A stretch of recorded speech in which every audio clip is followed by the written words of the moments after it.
భారీగా మొబైల్ ఫోన్లను రికవరీ చేశారు పోలీసులు. వాటిని బాధితులకు అప్పగించారు. వీటి విలువ ₹1,00,00,000 వరకు ఉంటుందని అంచనా వేస్తున్నారు.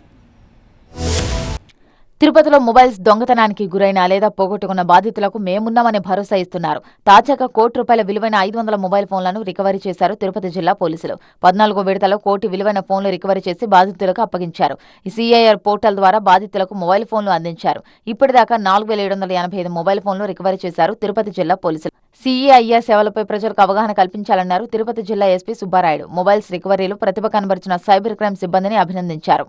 అంటే యాక్చువల్గా తిరుపతి జిల్లా ఎందుకంటే ఇది పుణ్యక్షేత్రం కాబట్టి ప్రపంచవ్యాప్తంగా దేశవ్యాప్తంగా చాలామంది వచ్చిపోతుంటారు. వీళ్ళ అజాగ్రత్త వలన అయితేనేమి లేదా కొంత దొంగతనాల వలన అయితేనేమి మొబైల్స్ తీసుకుంటారు. అయితే ఇక్కడ తిరుపతిలో చాలా తక్కువ అమ్మడం జరుగుతుంది. ఎందుకంటే ఇక్కడ అమ్మితే ఇమ్మీడియట్గా ఎవరైతే కొంటున్నారో ఈ దొంగ మొబైల్స్ని వారిపై కూడా చర్యలు తీసుకోవడం జరుగుతుంది. లాస్ట్ టైం కూడా